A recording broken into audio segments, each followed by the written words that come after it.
चारधाम यात्रा की तैयारी अंतिम चरण पर बीजेपी प्रदेश अध्यक्ष महेंद्र भट्ट का बयान। यात्रा की तैयारी को लेकर अपनी अपनी सहभागिता निभा रहा प्रशासन, ये कहना महेंद्र भट्ट का। विभागीय अधिकारियों की जिम्मेदारियां की गई तय। सीएम धामी लगातार ले रहे यात्रा की तैयारियों का जायजा। अधिकारियों को दिए गए हैं जरूरी दिशा निर्देश। केदारनाथ धाम के कपाट खुलने के अवसर पर सीएम धामी सहित तमाम मंत्री रहेंगे मौजूद। तीर्थयात्रियों की यात्रा को सकुशल संपन्न करवाने के लिए राज्य सरकार प्रतिबद्ध। सरकार और संगठन के सभी लोग निभाएंगे अपनी सहभागिता। तीर्थयात्रियों को करेंगे सहयोग प्रदान। श्रद्धालुओं को दिलाना चाहते हैं विश्वास। हर स्थिति से निपटने के लिए प्रशासन है तैयार।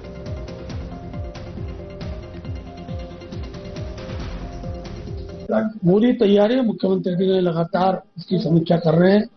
यात्रा से जुड़े हुए सब अधिकारियों को काम सौंप दिया गया है और हर क्षेत्र में, हर डिस्ट्रिक्ट में जो यात्रा क्षेत्र की जरूरत है वहां पर मुख्यमंत्री का जाना हो चुका है और 2 तारीख को माननीय मुख्यमंत्री जी कपाट खुलने की तिथि में प्रमुख स्थानों पर रहेंगे। चारों धाम के कपाट में सरकार के मंत्रीगणों का रहना होगा और हम पूरे भारत की जनता को विश्वास दिलाते हैं कि उत्तराखंड की जो 4 धाम यात्रा है, तो यहाँ की आर्थिक का स्रोत है, वो यात्रा बहुत प्रभावी रूप से और निर्विरोध संपन्न होगी और उत्तराखंड अब जहाँ धार्मिक यात्रा का केंद्र बनेगा। कश्मीर की घटना के बाद मैं कह सकता हूँ कि पूरे विश्व का जो ग्रीष्मकालीन पर्यटक है वो उत्तराखंड पर आएगा। खबर पर ज्यादा जानकारी के लिए उत्तराखंड से हमारे ब्यूरो चीफ कमल शर्मा हमारे साथ जुड़ गए हैं। कमल, महज कुछ ही दिन रह गए हैं चारधाम यात्रा के शुरू होने में, ऐसे में बीजेपी प्रदेश अध्यक्ष महेंद्र भट्ट का भी बयान सामने आया कि सभी तैयारियां अब करीब करीब पूरी हो चुकी हैं। हाँ बिल्कुल संदीप, कहें तो उत्तराखंड की मेन यात्रा चारों धाम की है और कहें तो पूरे विश्व की नजर, पूरे भारतवर्ष की नजर यहाँ पर रहती है। और जैसे अभी तो पंजीकरण नहीं चल रहे हैं, लगभग 20 लाख से अधिक पंजीकरण हो चुके हैं। हेलीकॉप्टर की अगर हम केदारनाथ की बात करें, मुश्किल से आधे घंटे के लिए हुआ था और पूरी मई तक के लिए उसमें बुकिंग हो चुकी है। तो कुल मिला के कहें लगातार इसकी तैयारियां जोरों शोरों से रहती हैं, इसे मुख्यमंत्री करते रहते हैं और प्रदेश अध्यक्ष जो महेंद्र भट्ट है उनका भी बयान लेके आया है। उन्होंने कहा कि पूरे प्रशासन, राज्य सरकार पूरी तरीके से यहाँ की तैयारी को लगे हुए हैं और इस बार ये प्रयास किया जा रहा है कि किसी भी प्रकार की कोई कमी ना रह जाए, जिससे यात्रियों को किसी भी प्रकार की परेशानी का सामना करना। अलग अलग लोगों को विभागों में ड्यूटियां लगाई गई हैं, सचिव स्तर के लोग मॉनिटरिंग कर रहे हैं। मुख्य सचिव कल बद्रीनाथ केदारनाथ गए थे, उन्होंने मॉनिटरिंग करी है। और चाहे उसमें हेल्थ सेक्रेटरी हो गया, चाहे पीडब्ल्यूडी सेक्रेटरी हो गया, पर्यटन टूरिज्म हो गया, चाहे मुख्य सचिव हो गए और सांस्कृतिक सचिव हो गया, अलग अलग अधिकारियों को भी पूरे धामों का जिम्मा सौंपा गया है।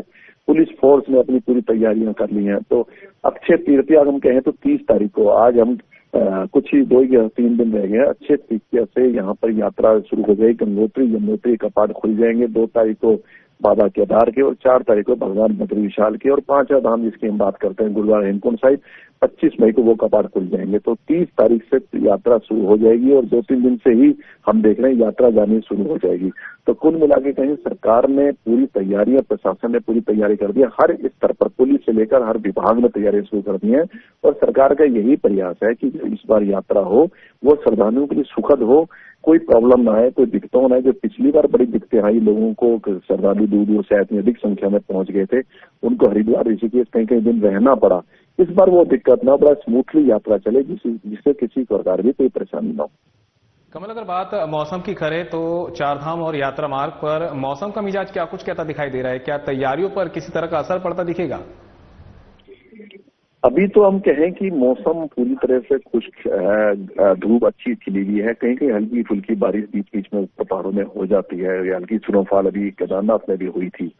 वो तो चलता रहता है क्योंकि जब ज्यादा हाइट पे जाते हैं तो कहीं ना कहीं चीजों को असर थोड़ा बहुत दिखाई देता है। पर हम सबसे बड़ी बात कहें, आज भी हम कहें तो लगभग 37 या 38 टेम्परेचर इस टाइम यहाँ पर है। ऊपर अगर हम जाएंगे तो थोड़ा सा कम हो जाएगा। हरिद्वार ऋषिकेश देहरादून की बात करें तो लगभग 37 से 38 टेम्परेचर यहाँ पर चल रहा है। खूब खिली गर्मी है। पर ऐसा कोई नहीं है कि कोई इतनी बड़ी स्नोफॉल हो रही है या इतनी कोई बड़ी बारिश हो रही है जिससे कहीं ना कहीं के कामों में कोई दिक्कत है। वो कोई दिक्कत नहीं है, सभी व्यवस्थाएं पूरी चल रही है। आती अगर 15-20 मिनट कहीं बौछार सी पड़ जाए तो उससे राहत ही मिलती है, कोई ऐसी चीजें नहीं है। मैंने कहा ना, अभी इस बार अगर मौसम विभाग पे भी अगर हम जाएं, जो आप कह रहे हैं कि इस बार बारिश भी अच्छा अनुमान बताया कि इस बार अच्छी बारिश होगी। पर अभी लगभग 40 से 45 दिन का वो समय है जो जब मानसून यहाँ पर पहुंचेगा, अपना केरल आएगा, केरल के बाद यहाँ पहुंचेगा, तो कुल मिला के कहें सरकार का यही प्रयास है कि यात्रा सुखद हो, श्रद्धालु किसी प्रकार की वो भी सभी व्यवस्थाएं पूर्ण कर ली जाए। इसी तैयारियों में पूरा प्रशासन, राज्य सरकार, पूरे अधिकारी लोग जुटे हुए हैं कि कहीं भी किसी को किसी परेशानी का सामना न करना पड़े। कमल, अगर बात ट्रैफिक व्यवस्था की करें तो ट्रैफिक व्यवस्था क्या कुछ देखने को मिल रही है? क्योंकि अब सीजन भी है, पर्यटक रुक करते हैं ऋषिकेश वगैरह का, और ऋषिकेश कहा जाता है कि यहीं से शुरुआत होती है यात्रा की, तो ट्रैफिक यहाँ पे बहुत ज्यादा मायने रखता है। किस तरह की व्यवस्था यहाँ पर देखने को मिल रही है? हाँ बिल्कुल, कहें ट्रैफिक अगर कहें तो यहाँ सबसे बड़ी समस्या है। हम कहें हरिद्वार से आप बात करें, ऋषिकेश ऊपर जितना आप जाते रहेंगे लगातार ट्रैफिक इतना जाम होता है, तो कहीं अल्टरनेट चीजें निकाली जाती हैं, उसमें फेरबदल भी किया जाता है कि आप इधर से थोड़ा सा घुमा के भेजें, ऐसे करें, वन वे कर दें, दूसरी साइड चले जाएं।